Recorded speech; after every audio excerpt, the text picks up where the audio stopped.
سلسلہ سیرت النبی کا 20واں درس ہے،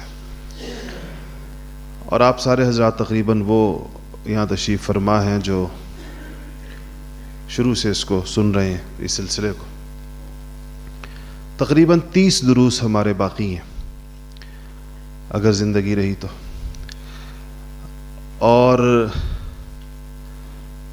ان میں آپ دیکھیں کہ ہم نے تقریباً عمر مبارک کے 53 سال پہلے 20 دروس کے اندر کور کر لیے۔ آگے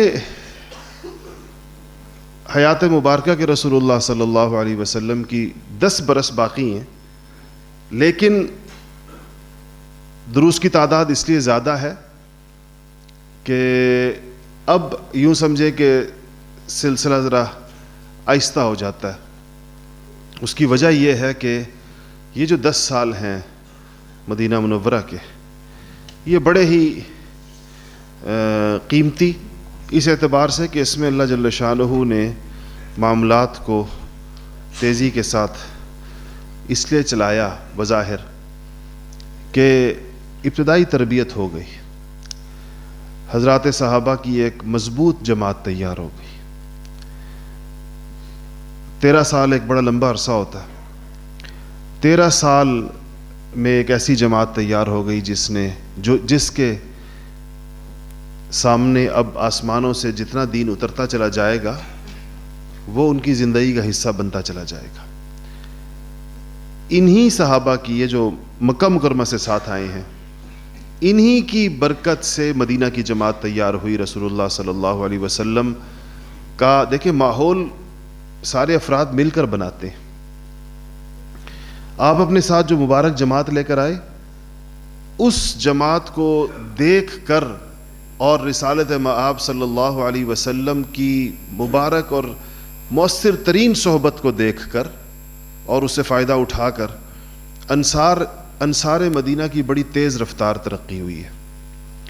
اتنی تیز رفتار ترقی ہوئی ہے کہ اب آپ سمجھنا شروع کر دیں گے، جو اب سے ہماری نظم شروع ہوگا وہ یہ ہے کہ ہم ہجرت کے ایک سال کا ذکر کریں گے۔ جس طرح آج ہمارا جو موضوع ہے وہ ہجرت کا پہلا سال ہے، پورا ہو سکا تو ہو جائے گا، نہ ہوا تو اگلے جمعے بھی انشاءاللہ ہجرت کا پہلا ہی سال چلے گا، پھر دوسرا سال، پھر تیسرا سال۔ اور آپ اس میں اندازہ لگائیں گے کہ انصار کو اتنے کم وقت کے اندر اتنی غیر معمولی ترقیاں کیسے ملی۔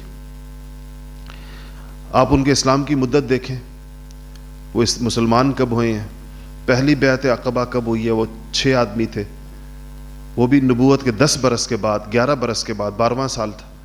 پھر 70-72 لوگ ہو گئے، وہ دوسرا سال تھا۔ اب یہ وہ لوگ ہیں جنہوں نے صرف آپ صلی اللہ علیہ وسلم سے منا کی گھاٹی کے اندر حج کے موقع کے اوپر مختصر سی ملاقات کی ہے، اس کو کوئی صحبت نہیں کہہ سکتے کہ کوئی لمبی چوڑی صحبت اٹھائی ہے۔ مدینہ آگے واپس وہ لوگ، ایک صحابی آپ صلی اللہ علیہ وسلم کا ان کے ساتھ آ گیا، جن کا ذکر آپ سنتے رہے پچھلے، حضرت سیدنا مصعب ابن عمیر رضی اللہ تعالی عنہ، ان کو دیکھا۔ اور پھر اب آپ صلی اللہ علیہ وسلم بنفس نفیس مدینہ منورہ تشریف لے آئے، تو انصار کو تو یہی وقت ملا، لیکن اسی وقت میں آپ دیکھیں کہ دوسرے ہی سال، ہجرت کے دوسرے سال بدر ہوا ہے، ہجرت کے تیسرے سال احد ہوا ہے، ہجرت کے 5ویں سال خندق ہوا ہے۔ اور ان غزوات کے اندر جو انصار نے جان نثاری کی، رسول اللہ صلی اللہ علیہ وسلم پر جس طرح اپنی جانیں نچھاور کی ہیں اور جیسے اس دین کے پیغام کو سمجھا ہے، وہ حقیقت یہ ہے کہ تاریخ انسانی کا حیران کن ایک واقعہ ہے اور ایک باب ہے، جس کو ہمیں سچی بات یہ ہے کہ اتنے تفصیل سے پڑھنا چاہیے اور اس سے نتائج کو مستنبط کرنا چاہیے۔ یہ ہم سب کی ضرورت ہوتی ہے۔ دیکھیں، ہم میں سے ہر شخص اپنے گھر میں، اپنے بچوں کی تربیت میں، اپنے خاندان میں، اپنے محلے میں، ہر جگہ پر کسی نہ کسی انسان کا ایک رول ہے۔ اور سیرت کو ہم نے شروع کے اندر کہا کہ وہ جو ایک حدیث شریف ہے، کلکم راع وکلکم مسئول عن رعیتہ، تم میں سے ہر شخص وہ نگہبان ہے۔ آپ نے فرمایا کلکم راع، تم میں سے ہر شخص نگہبان ہے۔ راعی ویسے کہتے ہیں بکریاں چرانے والے کو، تو وہ چونکہ اس کے اوپر نگہبان ہوتا ہے، سب کو دیکھ رہا ہوتا ہے، ایسے ہم میں سے ہر شخص کی نگہبانی ہے۔ اور فرمایا کہ تم میں سے ہر شخص مسئول عن رعیتہ، اس سے اس کی رعیت کے بارے میں سوال ہوگا. رعیت کا مطلب ہوتا ہے جو لوگ اس کے ماتحت ہیں، جو اس کے دست نگر ہیں، جیسے کہ انسان کی اپنی اولاد ہے سب سے پہلے، اور اس کے بعد اس کے خاندان کے اور وہ سارے لوگ جو اس سے چھوٹے سمجھے جاتے ہیں، جو اس کو اپنا بڑا سمجھتے ہیں. پھر اگر وہ کسی کاروبار میں ہے تو اس کے ساتھ جو اس کے ملازمین ہیں جو اس کو اپنا بڑا سمجھتے ہیں. اگر وہ کسی منصب پر ہے تو اس کے سب آرڈینیٹس، وہ سارے لوگ جو اس کو رپورٹ کرتے ہیں، وہ سارے لوگ جو اس کے نیچے ماتحت آتے ہیں، وہ سارے کے سارے، یہ سب کو فرمایا آپ صلی اللہ علیہ وسلم نے کہ یہ اس کی رعیت ہے. ویسے تو رعیت کہتے ہیں رعایا کو، بادشاہ کی جیسا رعایا ہوتی ہے، تو یہ ہر انسان کی ایک چھوٹے چھوٹے دائروں کے اندر ہر انسان کی اپنی ایک بادشاہت ہے. یہ اللہ جل شانہ کا ایک نظام ہے، انسانوں کو دیا ہے. مرد کو اپنے گھر کے اوپر دیا اور کہا کہ مرد اپنے گھر کے اوپر، یہ ایک فطری ترتیب تھی ایک گھر کی، جس کو مغرب نے ڈسٹرب کر دیا، خاندانی نظام ختم ہو گیا ان کا. اور آج وہ اپنے معاشرے کی تمام سائنس اور ٹیکنالوجی کی تمام ترقیات کے باوجود اپنے خاندانی نظام کے ختم ہونے پر ضرور وہ اس کمی کو محسوس کرتے ہیں، اس کا ذکر کرتے ہیں اور سمجھتے ہیں کہ اس معاملے کے اندر مشرق جو ہے وہ ہم سے زیادہ کامیاب رہا کہ مشرق نے خاندان کا ادارہ، خاندان کا انسٹیٹیوشن ختم نہیں ہونے دیا. اگرچہ ہمارے ہاں بھی اب اس کے آثار شروع ہو گئے ہیں، اور اس کی ابتدا ہوتی ہے عورتوں کی آزادی کے ساتھ.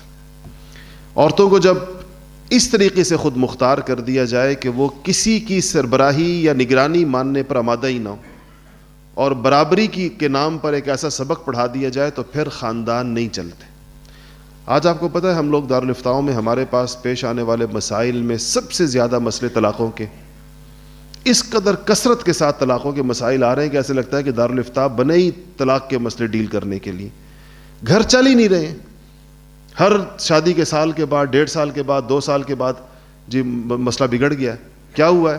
پتہ چلا وہ کہتی کہ جی خاتون کہتی کہ ہم تو یہ تو مطلب وہ جو جوائنٹ فیملی سسٹم ہے یا ایک گھر کی جو ذمہ داری ہے، بیشتر مردوں کی طرف سے بھی بے شمار زیادتیاں، بد اخلاقیاں اور ہر چیز ہوتی ہے، لیکن ایک جو بڑی وجہ جو ہم لوگ جب چونکہ مسائل کو روزانہ کی بنیاد پر ڈیل کر رہے ہیں، تو سب سے بڑا مسئلہ جو پیش آتا ہے وہ یہ کہ گھر چلانے کے لیے جس قسم کا نسوانی مزاج درکار ہے، اس نسوانی مزاج کو ہم نے مغرب کی پیروی کے اندر خراب کر دیا، اس کو ہم نے ختم کر دیا ماڈرن بننے کے شوق کے اندر، اور مغرب کی اندھادھند پیروی کی. حالانکہ اس کا انجام دیکھ لیتے مغرب میں کیا ہے، اور مغرب کی عورت نے کیا سکون پایا گھر کا ادارہ تباہ کر کے.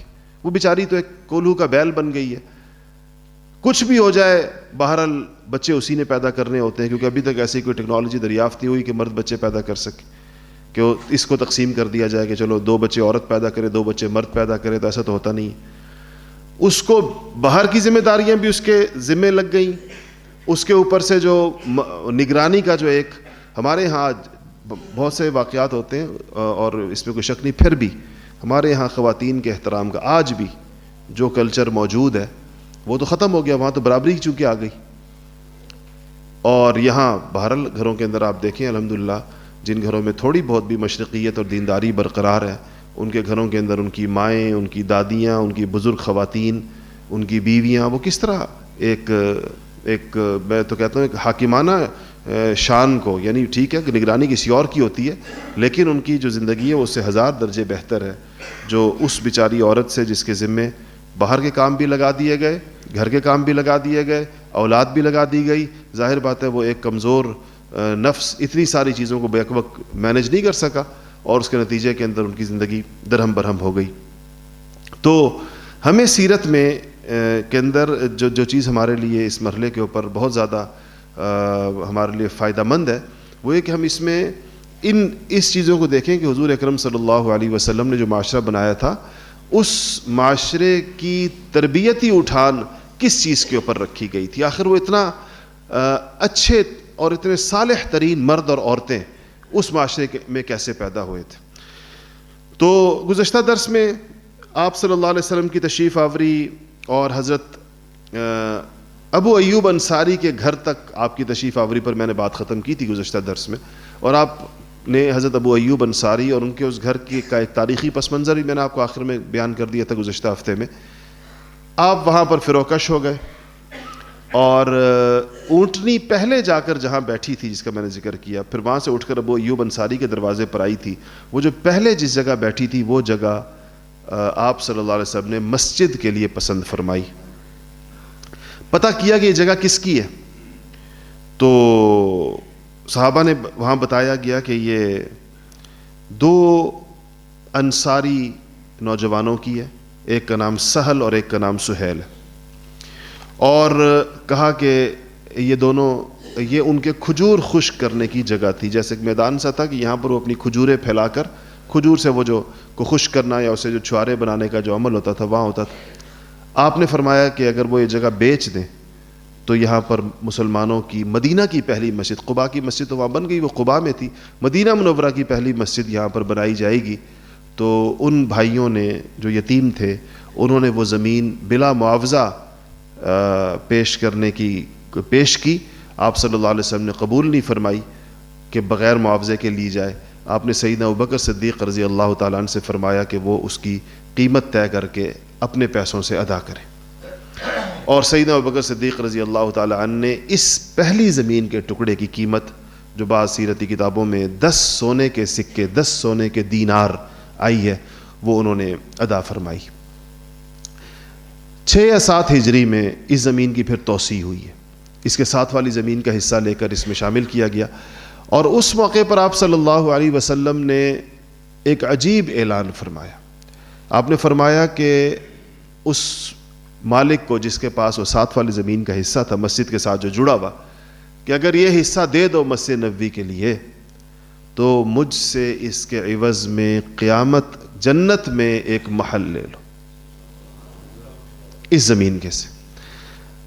اتنی آزادی اظہار تھی معاشرے میں، اور اس قدر اپنی ملکیت پر ہر شخص کو تصرف کا اختیار تھا، اور یہ صحابہ کا معاشرہ اتنا سچا معاشرہ تھا کہ انسان حیران ہوتا ہے کہ وہ صاحب آپ کی خدمت میں حاضر ہوئے اور کہا کہ یا رسول اللہ میں بہت زیادہ غریب ہوں، اور یہ واحد میرے پاس ٹکڑا ہے زمین کا، اور میرے بچے ہیں اور چھوٹے چھوٹے ہیں اور کوئی ذریعہ آمدن بھی نہیں ہے، تو اگر مجھے اس کی کوئی قیمت ادا کر دی جائے۔ تو آپ صلی اللہ علیہ وسلم نے فرمایا، انہوں نے کہا کہ یہ پیغام ان کی طرف سے، تو آپ اس انتظار میں تھے کہ اب کوئی آئے ایسا شخص جو اس پیسے جو قیمت ادا کرے اس کی۔ سیدنا عثمان غنی رضی اللہ تعالیٰ عنہ تشریف لائے اور حضور سے پوچھا کہ یا رسول اللہ آپ نے جو اعلان فرمایا اس شخص کو جو آپ نے پیغام بھیجا جس کی زمین تھی کہ اس کے عوض کے اندر جنت کے اندر محل، یا رسول اللہ اگر یہ کوئی اور خرید کر آپ کو پیش کر دے تو کیا یہ اعلان اس کے لیے بھی ہے، کیا یہ پیشکش اس کے لیے بھی ہے، یا اس شخص کے لیے خاص تھی؟ آپ نے فرمایا نہیں اس کے لیے بھی ہے۔ تو انہوں نے کہا کہ یا رسول اللہ یہ میں نے خرید دی اور میں آپ کو پیش کرتا ہوں مسجد کے لیے۔ تو یہ دوسری زمین کا جو حصہ پھر ساتھ آپ کی حیات مبارکہ میں جو ساتھ ایکسٹینشن ہوئی ہے جو اس کے ساتھ وہ سیدنا عثمان غنی رضی اللہ تعالیٰ عنہ کا پیسہ تھا، یعنی آدھی یوں کہہ سکتے ہیں کہ آدھی مسجد نبوی جو ہے ابوبکر صدیق کے پیسوں سے اور باقی آدھی عثمان غنی رضی اللہ تعالیٰ عنہ کے پیسوں سے خریدی گئی۔ تو خیر یہ مسجد بنی اور بڑی سادہ مسجد بنی۔ اس کے جو حدود اربع پتہ چلتے ہیں وہ تھوڑا سا اس میں تو اختلاف ہے کہ یہ 63 گز تھی یا یہ 100 گز تھی۔ بعض حضرات کہتے ہیں کہ یہ 63 گز اس کی لمبائی تھی اور 63 گز ہی اس کی چوڑائی تھی، بعض کہتے ہیں 100 گز اور 100 گز۔ تو یہ بہرحال ان دونوں میں سے کوئی ایک مقدار تھی جو پہلی والی، پھر تو دوبارہ اس کی 6-7 سال کے بعد توسیع ہوئی ہے، اور اس میں کچی اینٹیں اور اس کے اوپر کھجور کی ٹھال، اور وہ آج بھی مسجد نبوی میں جس جگہ پہلی مسجد یعنی آپ کی حیات مبارکہ میں جو مسجد تھی اس دوسری توسیع کے بعد اس کو ابھی اس کو جب یہ نئی مسجد بنی چند 200-300 سال پہلے ترکی حکومت نے، تو اس میں یہ جو ستونوں کے اوپر سونے کے رنگ کے جو گولڈن سونے کے پانی کے جو لمبے لمبے نشانات ہیں اندر کے ستونوں میں، یہ اس سے ہیں کہ یہ اس بات کی نشاندہی کر رہے ہیں کہ ان ستونوں کے اوپر جتنا حصہ آ رہا ہے یہ آپ صلی اللہ علیہ وسلم کے زمانے میں چھتی ہوئی مسجد تھی، اتنا حصہ تھا جس کے اوپر چھت تھی۔ اگر آپ آج ہی مسجد نبوی کے اندر دیکھیں تو ایک تو آپ کو جو بیچ کا حصہ ہے اس میں آپ کو 2-3 چیز آپ کو نظر آئیں گی۔ ایک تو آپ کو سفید ستون نظر آتے ہیں جن پر سفید ماربل یا کوئی پتھر لگا ہوا ہے یا ٹائل لگی جو بھی، وہ تو اس بات کی نشانی ہے کہ یہ ریاض الجنہ ہے، اس کے قالین کا رنگ بھی مختلف ہوتا ہے، عام قالینوں سے ہٹا کر. ریاض الجنہ کا مطلب ہے جنت کا باغ. آپ نے فرمایا کہ ما بین بیتی و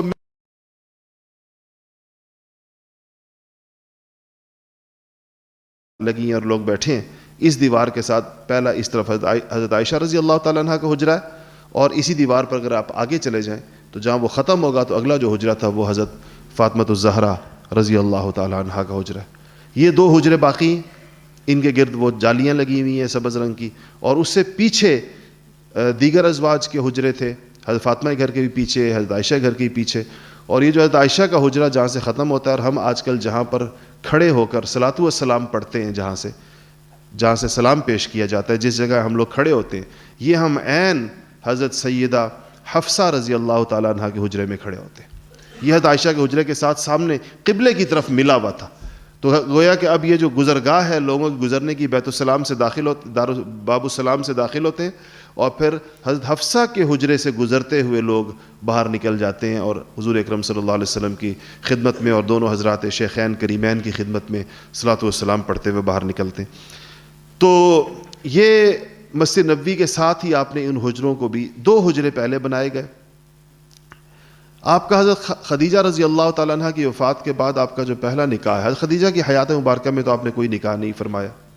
حضرت خدیجہ رضی اللہ تعالیٰ عنہ کی وصال کے بعد آپ نے پہلا نکاح حضرت سودا رضی اللہ تعالیٰ عنہ سے فرمایا تھا. اور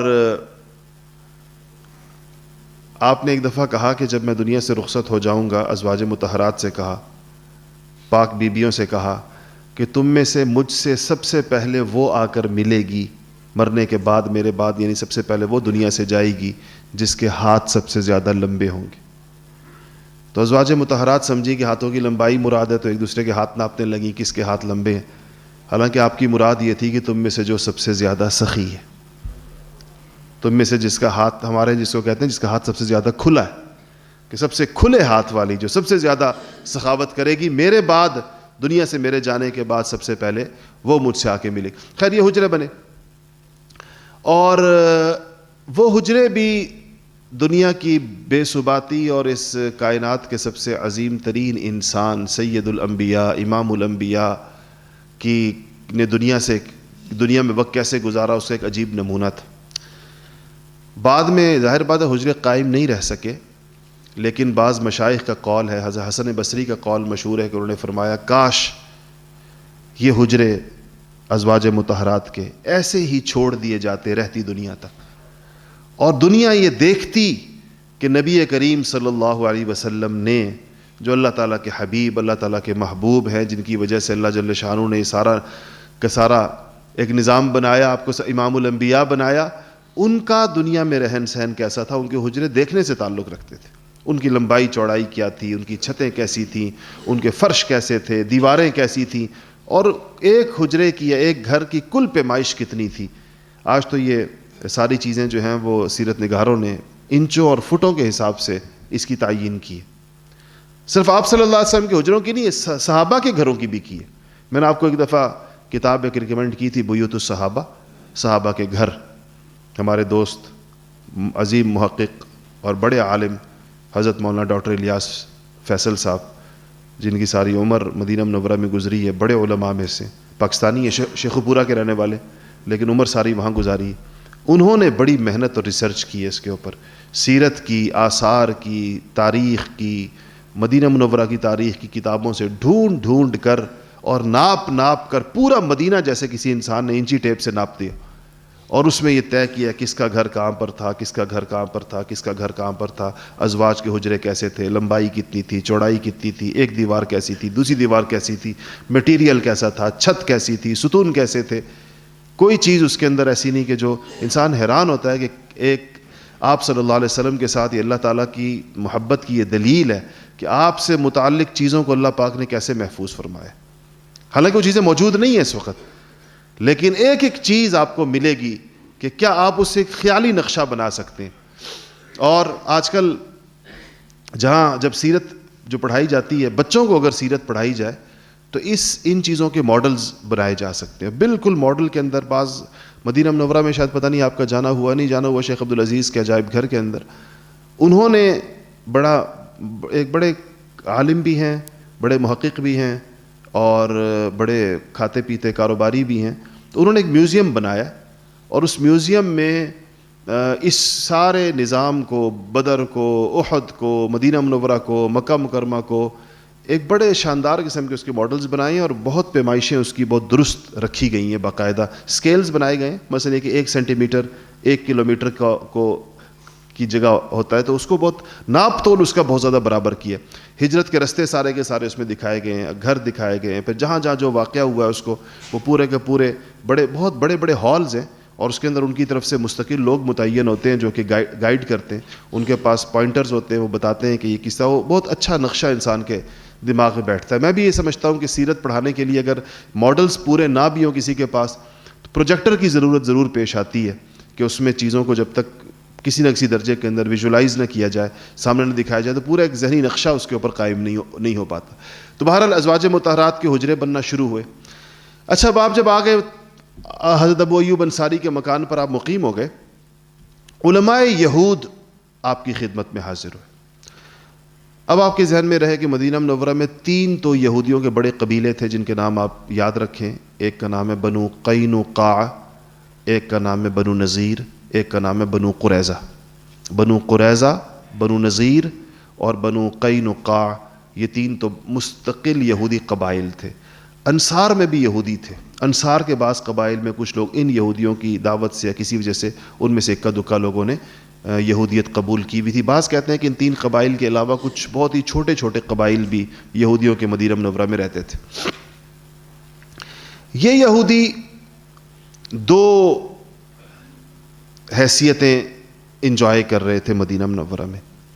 ایک اپنی مالی حیثیت کے مالدار تھے, کھجوروں کے باغات تھے ان کے, مدینہ کا بازار پورا کا پورا ان کے پاس تھا, تو منڈی پر قبضہ تھا, معیشت پر قبضہ تھا, زراعت پر بھی قبضہ تھا.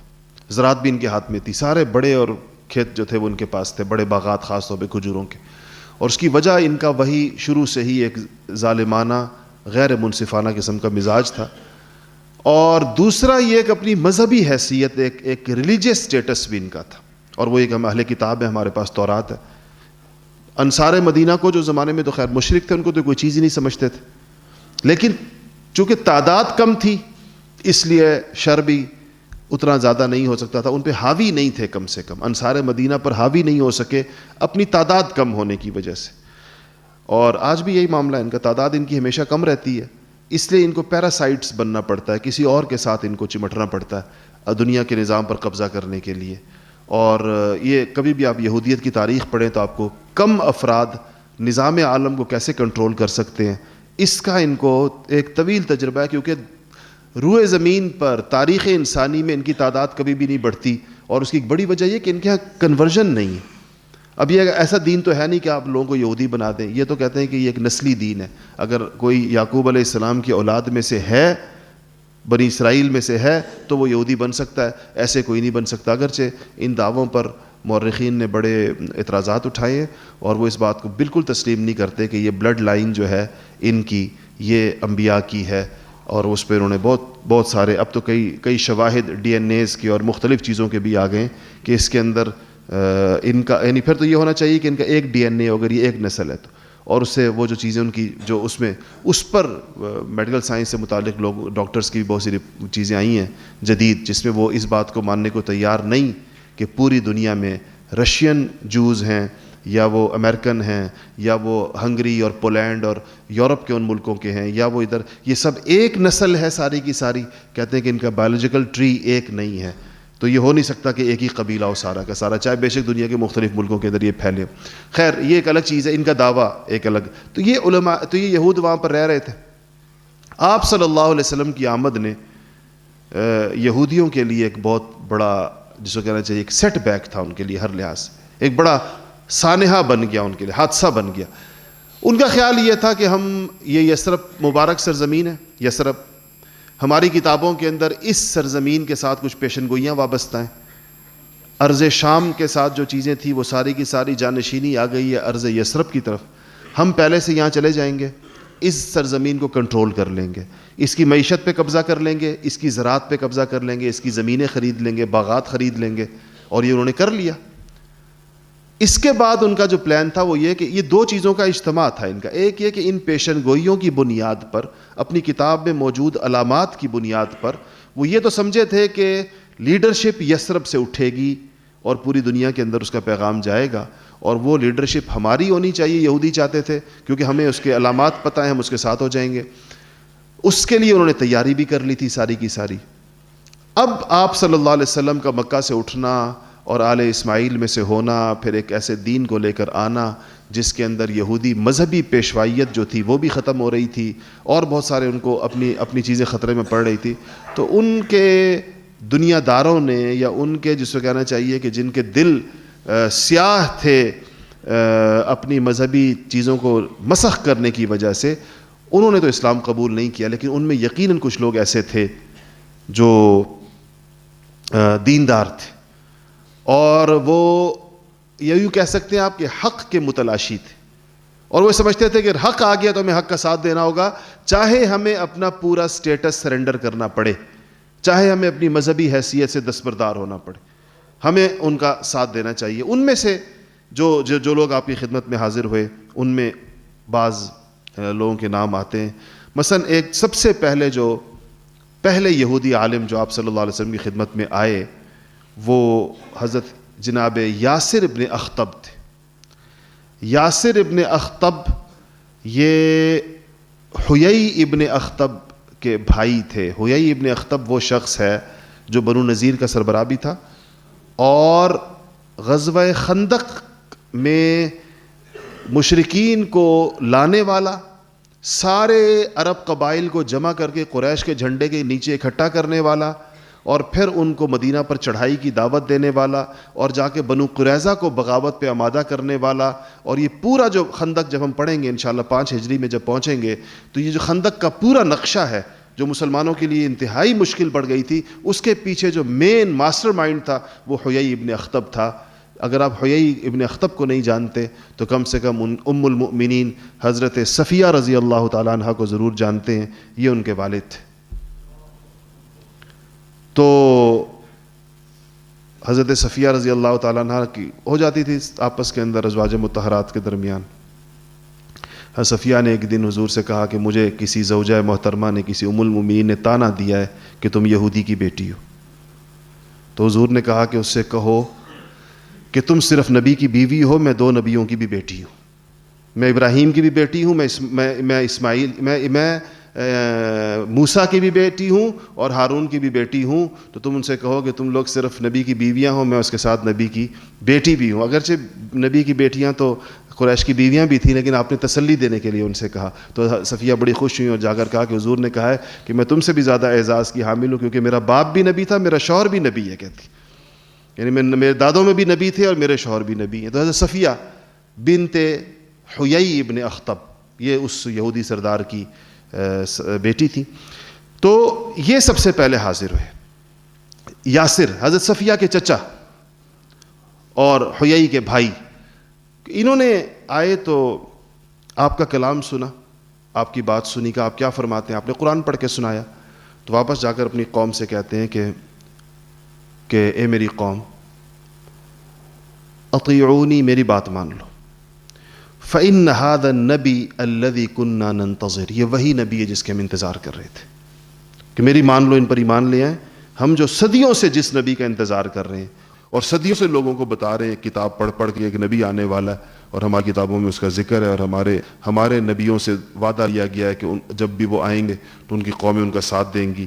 تو اس پر انہوں نے کہا، لیکن کہتے ہیں کہ جب یاسر نے یہ بات کی، یاسر ابن اخطب نے، تو اس کی بات کے مقابل کھڑا ہونے والا اور اس کی بات کو رد کرنے والا اور قوم کو اس کی بات نہ ماننے کا کہنے والا اپنا بھائی یہ حیی ابن اخطب تھا۔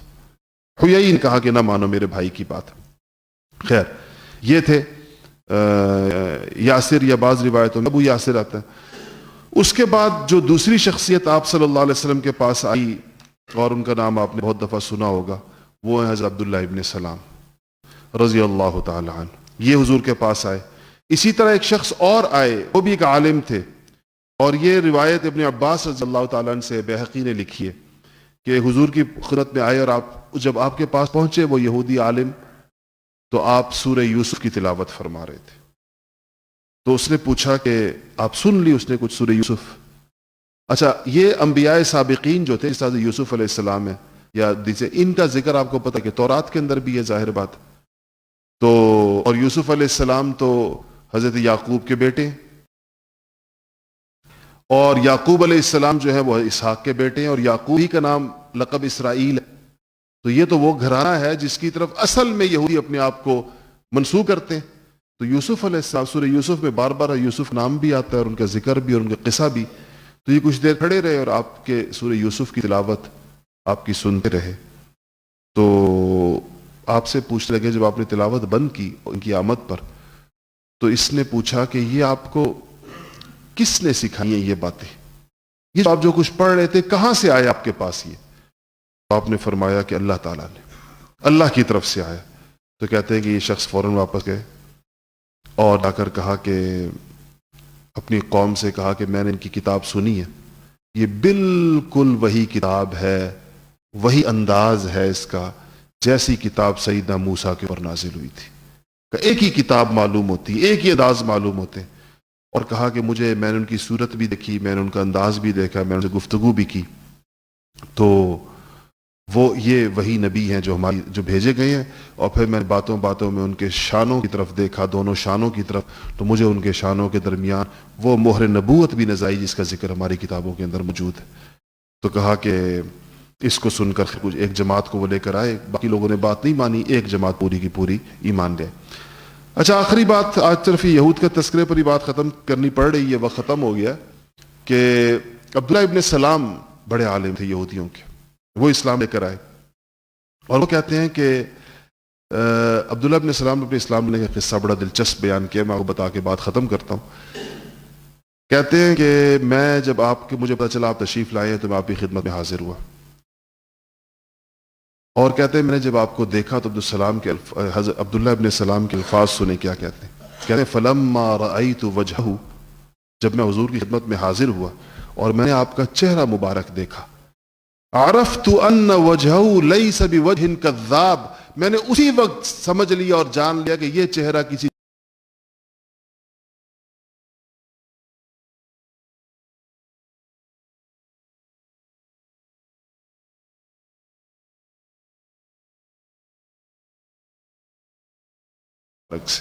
وہ یہ تھے جب میں مجلس سے پہنچا آپ لوگوں سے کہہ رہے تھے کہ ایھا الناس، اے لوگوں سے خطاب کر رہے تھے. میرے کانوں میں زبان نبوت سے جو پہلے جملے میرے کانوں کے اندر پڑے، یہ وہ حدیث جس کو عبداللہ ابن سلام ذکر فرما رہے ہیں. کہتے ہیں میں نے یہ سنا، آپ کہہ رہے تھے کہ ایھا الناس، اے لوگو، اطعموا الطعام، کھانا کھلایا کرو، وافشوا السلام، ایک دوسرے کو سلام کیا کرو، وصلوا الارحام، اور رشتہ داریوں کو جوڑا کرو، وصلوا باللیل والناس نیام، اور راتوں کو نمازیں پڑھا کرو جس وقت لوگ سو رہے ہوں، تدخل الجنت بالسلام، جنت کے اندر سلامتی کے ساتھ داخل ہو جاؤ گے. 4 چیزیں کہا کہ اے لوگو، کھانا کھلایا کرو، ایک دوسرے کو سلام کیا کرو، رشتہ داریوں کو جوڑا کرو، اور جب لوگ سو رہے ہوں تو تہجد کی نماز پڑھا کرو، سلامتی کے ساتھ جنت کے اندر داخل ہو جاؤ گے. کہا جب میں نے یہ آپ کا کلام سنا تو میرے دل میں یہی آیا کہ یہ نبوت کا کلام ہو سکتا ہے. ایسے مختصر جملوں کے اندر اتنی بڑی بڑی باتیں ارشاد فرمائی، یہ کلام نبوت ہے. تو کہتے ہیں اس کے بعد میں نے آپ کو پہچانا. اس کے بعد کہتے ہیں کہ میں نے ایک دن حضور سے کہا کہ یا رسول اللہ، میری قوم جو ہے وہ اس کو میں چاہتا ہوں کہ پتہ چلے کہ میں مسلمان ہو گیا ہوں. یہ لوگ میری بڑی عزت کرتے ہیں، میرے علم کا بڑا احترام کرتے ہیں.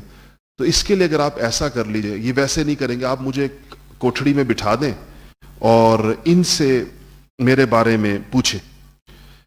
تو آپ کو حضرت عبداللہ ابن سلام چاہتے ہیں کہ حضور ان یہودیوں کا مزاج سمجھیں کیا ہے.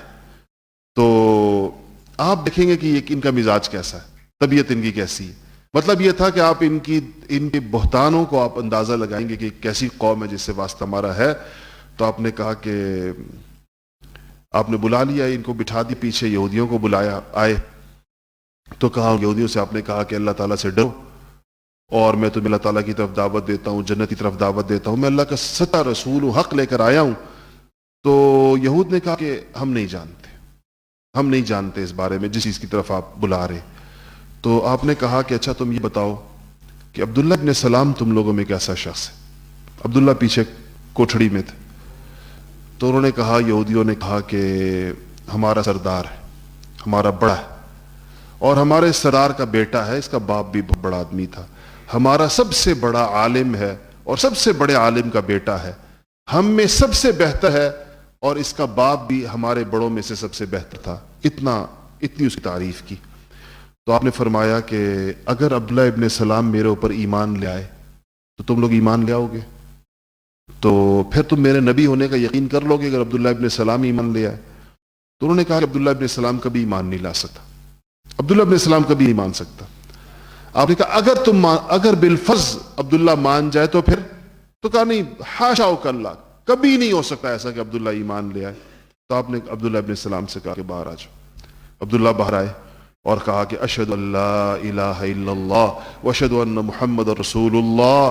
تو کہا کہ یہود سے کہا کہ اے یہودیو، ڈرو اس بات سے، خدا سے ڈرو، اس ذات پاک سے ڈرو جس کے سوا کوئی معبود نہیں ہے. تم خوب جانتے ہو کہ اللہ کے رسول ہیں اور یہ حق لے کر آئے ہیں. جب اسے یہ بات کی تو یہ کہنے لگے کہ یہ تو ہمارے درمیان سب سے جھوٹا شخص ہے اور اس کا باپ اس سے بڑا جھوٹا تھا، اور یہ ہمارے درمیان سب سے بڑا کذاب ہے اور اس کا باپ اس سے بھی بڑا کذاب تھا. اسی مجلس میں تھوڑی دیر پہلے ان کے بارے میں جو کہتے 2 منٹ عبداللہ بن سلام نے کہا کہ یا رسول اللہ یہ میری قوم ہے.